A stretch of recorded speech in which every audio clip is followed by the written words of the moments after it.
স্বপ্নকে সিরাজুল আলম খান বাস্তবায়ন করবার জন্য নেতাদের নেতা ছিলেন।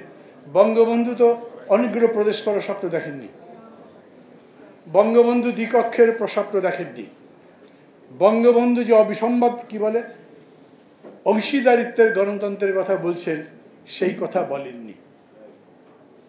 কিন্তু হাসানুল হক ইনু বলছেন উনি এটা বলেছেন। আমার একটা কথা মনে পড়ে গেল হঠাৎ করে, আহমদ সাফা ভাইকে তো অনেকেই চেনেন।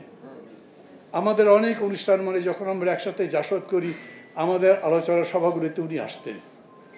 এইরকম একটা অনুষ্ঠান তখন জাসদের নয়, সেটা সম্ভবত অক্টোবর বিপ্লব বার্ষিকীর হবে অথবা লেনিন কিংবা মার্কসের জন্মদিবসের আলোচনা। ওইখানে সাফা ভাই বক্তৃতা করতে বললেন, আজকের এই দিনে আপনারা মার্কস লেনিনের রচনার উপরে বক্তৃতা করছেন, আর কোথাও কোথাও হয়তো দেখেন মার্কসের জন্মদিন উপলক্ষে ওরা মিলাদ শরীফ পড়ছে, দোয়া দরুদ করছে। আমার মনে হলো ইনি ভাই এইরকম দোয়া দরুদ পড়বার কাজ করছেন। ইনু ভাই যেখানে বসা তার পাশে বসেছিলেন মাহবুবুল্লাহ ভাই, বিএনপির উপদেষ্টা পরিষদের সদস্য। আমি খুব সম্মান করি ওনাকে।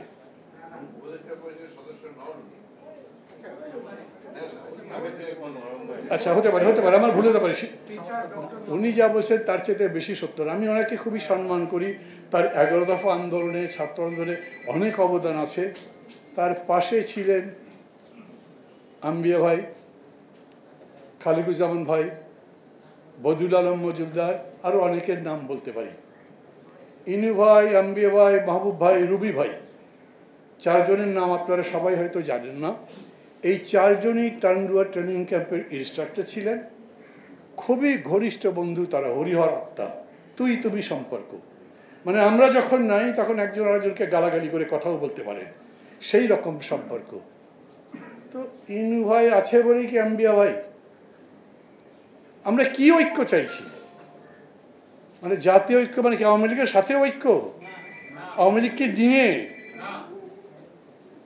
ওই রকম ঐক্যের কথা শেখ মুজিব কোনোদিন বলেছিলেন? উনি 6 দফা দিয়েছিলেন, সমগ্র জাতিকে ঐক্যবদ্ধ হওয়ার কথা বলেছিলেন। রাজনৈতিক দলগুলো বলেছে সমগ্র জাতির মুক্তির সনদ দিয়েছেন আপনি, সব জাতিকে ঐক্যবদ্ধ করবার জন্য রাজনৈতিক দলগুলোর ঐক্য করা তো দরকার, আপনি রাজনৈতিক দলগুলোকে আহ্বান জানান। শেখ মুজিব কি বলেছিলেন? আহ্বান জানাতে হবে কেন, তোরা তোদের দলে সাইনবোর্ড আমি আমার দলে যোগ দিয়ে দে। ওই শেখ মুজিবের ভাব শিষ্য জনাব সিরাজুল আলম খান, তার আদর্শ নিয়ে আপনারা জাতীয় ঐক্য গড়বার কথা বলছেন, অংশীদারিত্বের গণতন্ত্রের কথা বলছেন? আমার তো মনে হয় না, অথবা জিনিসটা ব্যাখ্যা করা দরকার একটু। সিরাজ ভাই সম্পর্কে আমি বলি, সম্মান করি কেন? ইনু ভাই আর একটা কথা বলেছেন, সিরাজুল আলম খান কোনো রহস্য পুরুষ ছিলেন না, যেভাবে সবাই তাকে চিত্রিত করবার চেষ্টা করে। বলে না বিভিন্ন সময়, আগে কিন্তু বলা হতো কোনো সাপ্তাহিক পত্রিকা তার উপরে যদি কভার স্টোরি করতো, উপরে একটা বিরাট ছবি থাকতো তার, আর মধ্যে লেখা থাকতো রাজনীতির রহস্য পুরুষ। কুয়াশা নাকি? মাসুদ রানার লেখা কুয়াশা রহস্য পুরুষটা একদম তাকে নিচে নামিয়ে দেবার চেষ্টা। সেটা ইনু ভাই যথার্থই বলেছেন, তিনি রহস্য পুরুষ নন। ইনু ভাই, এই যে চারজনের কথা বললাম না, ইনু ভাই, আম্বিয়া ভাই, মাহবুব ভাই, রুবি ভাই, ব্রিলিয়ান্ট প্রোডাক্ট জেএসডির মধ্যে। মানে একসাথে জাসদে এরা ছিলেন চারজন টপ র্যাঙ্কিং নেতা। সিরাজ ভাইয়ের মানে পরের স্তরের নেতা বললে তো রব ভাই, জলিল ভাই, সদস্য ভাই কই যাবেন, কিন্তু তারপরে সমস্ত যুবগোষ্ঠীর ছাত্রদের আশা আকাঙ্ক্ষার প্রতিফলনের যে নেতৃত্ব, সেটা এই চারজনের মধ্যে ছিল। এই চারজনের মধ্যে রুমি ভাই মারা গেছেন, মাহবুব ভাই মারা গেছেন। রুমি ভাই 17ই মার্চের পরে জাসদ ছেড়ে চলে গেছিলেন।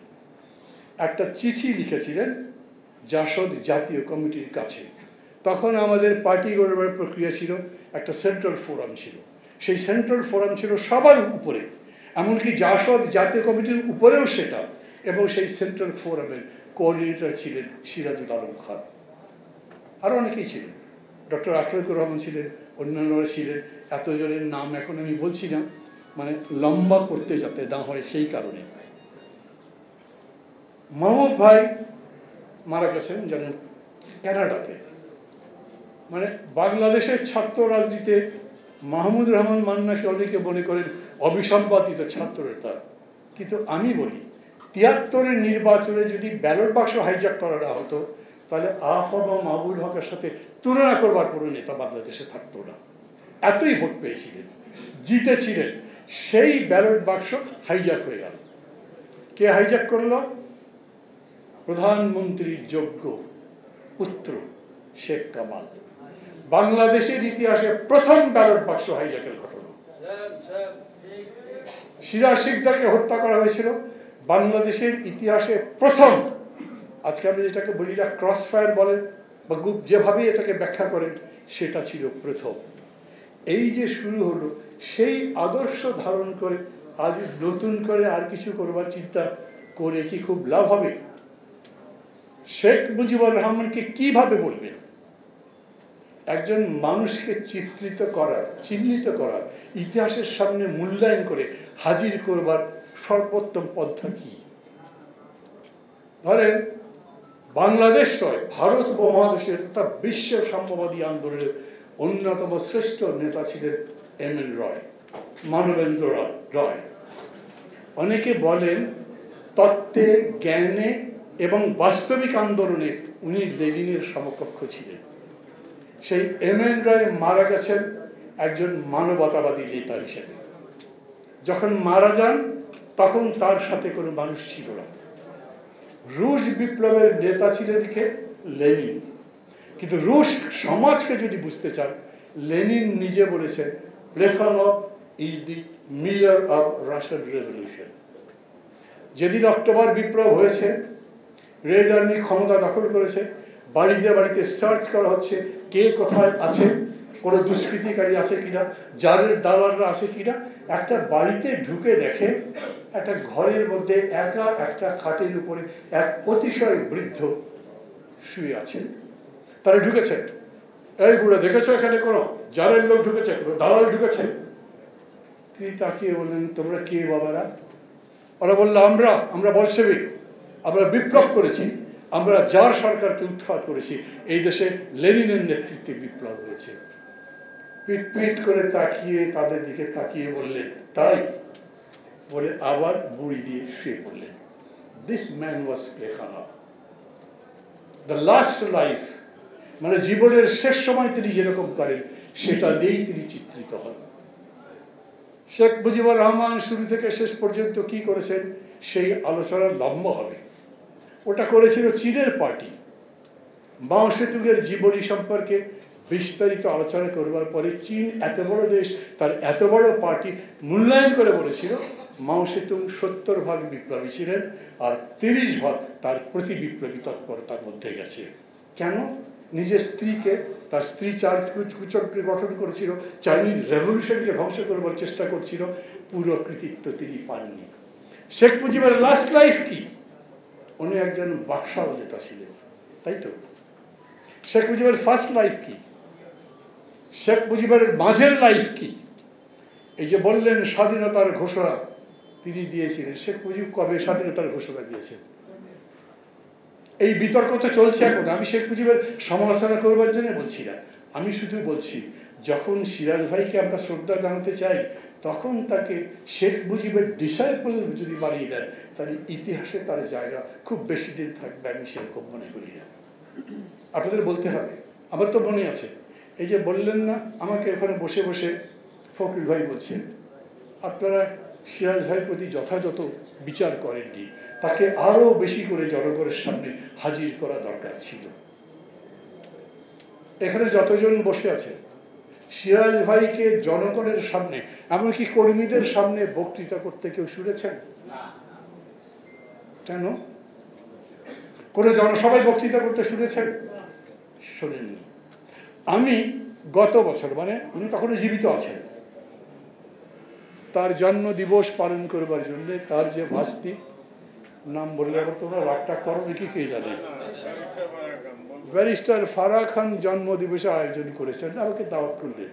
আমি বললাম জন্মদিন যার তিনি তো দাওয়াত করছেন না, তুমি তার ভাস্তি দাওয়াত করছো, উনি কি থাকবেন? ফারা বলল, হ্যাঁ উনি থাকবেন, কথা দিয়েছেন। গেলাম অনুষ্ঠানে, গিয়ে দেখি উনি নাই। ফারা, ব্যাপার কি? না ভাই, উনি তো আসবেন না। মহিউদ্দিন আহমেদ খুব লেখে, জানেন তো, জাসদ করতো, আমাদের সাথেই বিশ্ববিদ্যালয়ে ছিল, খুব বড় মুক্তিযোদ্ধা ছিল, বেশ ভালো ধরনের সংগঠক ছিল, নেতা ছিল এবং খুবই চমৎকার লিখত। তিনি রায়হান ফেরদৌস মধুর নামও জানেন। আমাদের ৭২-এর ছাত্রলীগের সাধারণ সম্পাদকের রিপোর্ট যিনি লিখেছিলেন, সিরাজ ভাইয়ের ডাইরেকশন ছিল, রায়হান ফেরদৌস মধু ছাত্রলীগের সাহিত্য সম্পাদক ছিলেন। পরে সম্ভবত তাকে জাসদেরও সাহিত্য সম্পাদক বানানো হয়েছিল, আমার মনে নেই। তারা কয়েকবার চেষ্টা করেছেন সিরাজ ভাইকে দিয়ে একটা সভা করতে, যেখানে তিনি বক্তব্য দেবেন, আসেননি। আমি সিরাজ ভাইকে বক্তৃতা করতে দেখেছি। এই ৩২ বঙ্গবন্ধু এভিনিউমারের জিপিওর সামনে যে দোতলায় অফিস ছিল জাসদের, বিরাট অফিস, গেছেন কেউ আপনারা নাকি সপ্তাহ পরে? এইখানে তিনি ডক্টর আখলাককে সাথে নিয়ে একটা রাজনৈতিক ক্লাস করতেন প্রত্যেক দিন। সকাল ৮টার মধ্যে আমাদের ঢুকতে হতো, ২ থেকে ২.৫ ঘন্টার ক্লাস হতো। আমরা অত অ্যাটেন্টিভ ছিলাম না, কারণ তত্ত্ব ভাল লাগে না তো। যতই বলেন theory is grey, evergreen is the tree of life. যতই জীবন সম্পর্কে আলোচনা করবেন ততই প্রাণবন্ত মনে হবে। তত্ত্বের মধ্যে ঢুকলেই সেটা নিরস লাগে। সিরাজ ভাই দেখে বিরক্ত হয়ে গেলেন, দাঁড়িয়ে বললেন, এই যে আমি দাঁড়াচ্ছি, চেনো তো আমাকে? আমাকে জীবনে কোনোদিন কোনো কর্মী সভায় কোনো জায়গায় বক্তৃতা করতে দেখেছো? যখন ছাত্রলীগের সেক্রেটারি ছিলাম তখন করেছি, তারপরে কোনোদিনও আমি মাইকের সামনে দাঁড়াইনি। আজ দাঁড়াচ্ছি কেন? মার্ক্সবাদ তোমাকে বুঝতে হবে, বিপ্লবটা কি বুঝতে হবে, সমাজ পরিবর্তন কি সেটা বুঝতে হবে। সিরাজ ভাই মার্ক্সবাদের একজন অনুরাগী কর্মী ছিলেন। কোনটা? এখন এই যে লিখেছেন, বিশেষ করে একটা জিনিস আমি ঠিক ভালো করে বুঝিনি। 3টা দায়িত্বের কথা বলেছেন, তার মধ্যে একটা বললেন জাতিত্ব এবং জাতীয়তা বোধকে নিছক ভাষা, ধর্ম, সংস্কৃতির মধ্যে আবদ্ধ না রেখে পেশাভিত্তিক জাতিত্বে উন্নীত করা। এটা সুরেশ ভাই বলেছেন। পেশাভিত্তিক জাতিত্ব মানে কি আমি বুঝি নাই, নিশ্চয়ই আপনাদের নেতারা আপনাদের কাছে সেটা ব্যাখ্যা করবেন। যিনি আন্তর্জাতিকতাবাদী মার্ক্সবাদের ভিত্তিতে লড়াই করলেন সারা জীবন, অন্তত আমি দেখলাম, তিনি শেষে পেশাভিত্তিক জাতিত্ব, জাতীয়তাবাদ গড়ে তোলবার কথা বলছেন, মানে একটা জাতীয়তাবাদী লড়াই করবার কথা বলছেন। আবারও বলি, কাউকে যদি জি বুঝি নেই,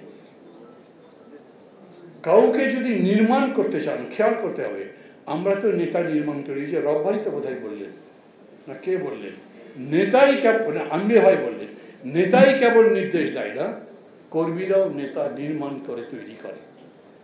শেখ মুজিবুর রহমান একা একা হতে পারেননি। সিরাজ ভাই যদি না থাকতেন তাহলে শেখ মুজিবুর রহমান হতে পারতেন বলে আমার সন্দেহ আছে। আমি এটা স্পষ্টই বলি,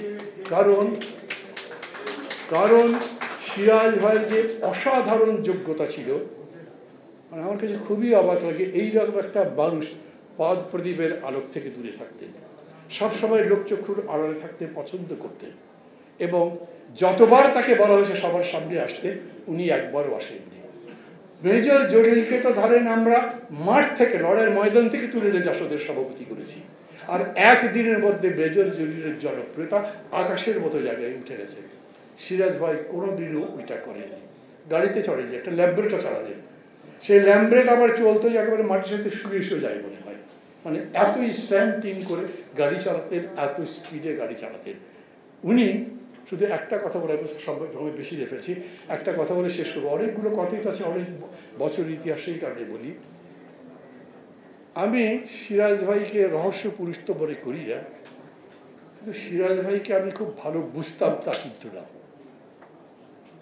আমি ধরেন ওনার সাথে যদি কথা বলতাম 1 ঘন্টা, বেরিয়ে এসে তারপর ভাবতাম উনি কি বললেন, মাথার মধ্যে নিতে পারতাম না। উনি অনেকগুলো কথা বলতেন একসাথে।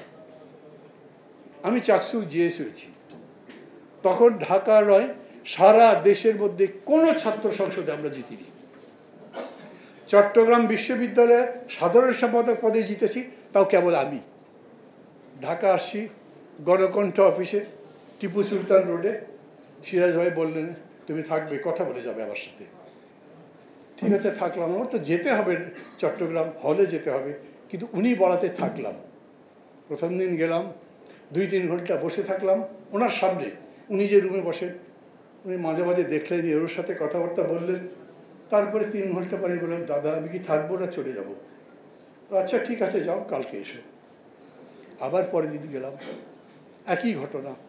এই রকম করতে করতে 7 দিন গেল। 7 দিন পরে আমি বললাম, দাদা আমার তো থাকা সম্ভব নয়, আর আমার হল খুলেছে, ক্লাস আছে, অন্যান্য কাজকর্ম আছে, যেতে তো হবে। ঠিক আছে যাও, কি অবস্থা তোমাদের ওখানে বলো। আমি বললাম, আমাদের কোনো অবস্থা নেই তো, আমি যে কোনোভাবে হোক জিতেছি, কিন্তু সেটার মানে সেখানে বৈজ্ঞানিক সমাজতন্ত্রের কিচ্ছু নাই। উনি আমাকে বললেন, যে এটা একটা কথা বললে, তোমাকে সবাই ভোট দিয়েছে, তারা তোমাকে সমর্থন করে, ভালোবাসে, তুমি তাদের কাছে যাও, গিয়ে তোমার কথা বলো, একটা একটা করে বলো। আমি বললাম, ওরকম ঘুরতে দেখলে মুজিববাদীরা আবার মাথা ফাটিয়ে দেবে। বলে না, মুজিববাদীরা যেন দেখতে না পারে সেরকম করে করে যাও, তারপরে একসাথে গড়ে দাঁড়িয়ে যেও। সাথীরা এবং বন্ধুরা, আমার সংগঠন করবার জীবনে এইটা ছিল সিরাজ ভাইয়ের একটা শিক্ষা, এবং সম্ভবত আমার রাজনৈতিক জীবনের সর্বশ্রেষ্ঠ শিক্ষা। আমি একা জিতেছিলাম সেই বছর। তারপর থেকে পরিশ্রম করতে করতে সেন্ট্রাল কমিটি ইউনিভার্সিটি গঠন করেছি, হলগুলোর সমস্ত কমিটি গঠন করেছি, এবং একদিন হঠাৎ ঘোষণা দিয়ে যখন সভা করছি, তখন মুজিববাদীরা চতুর্দিক দিয়ে হেঁটে হেঁটে খালি দেখেছে, ওদের সাহস হয় নাই আমাদের দিকে আঙ্গুল তুলতে। এবং সেইবার নির্বাচনে চাকসুতে আমরা পুরা প্যানেল জিতেছি, হলগুলো সবগুলোতে জিতেছি। জিলানি ভাই মারা গেছেন, উনি আমাদের সাধারণ সম্পাদক ছিলেন। এস.এম. ফজলুল হক, উনি ভিপি হয়েছিলেন, এবং হলগুলোতে সবাই তো আমরা জিতেছিলামই। অসাধারণ একটা ধীশক্তি তার ছিল, অসাধারণ ধৈর্য ছিল, সাহস ছিল, মানুষকে জাগাবার মতো উদ্দীপনাময় কথা বলতে পারতেন। আর একটা ইমেজ যখন হয়ে যায়, তখন তার পেছনে মানুষ এমনিতেই পেছন পেছন যেতে থাকে। সিরাজ ভাইয়ের স্মৃতি ওই দিক থেকে অমর হোক। আর আমি আপনাদের কাছে অনুরোধ করব, সিরাজ ভাইকে সবাই মিলে আরও গড়ে তোলবার চেষ্টা করেন। শেখ মুজিবুর রহমানের বিশ্বস্ত অনুচর হিসেবে সিরাজ ভাইয়ের পরিচয় কোনোভাবেই হওয়া উচিত না। ভালো থাকবেন সবাই।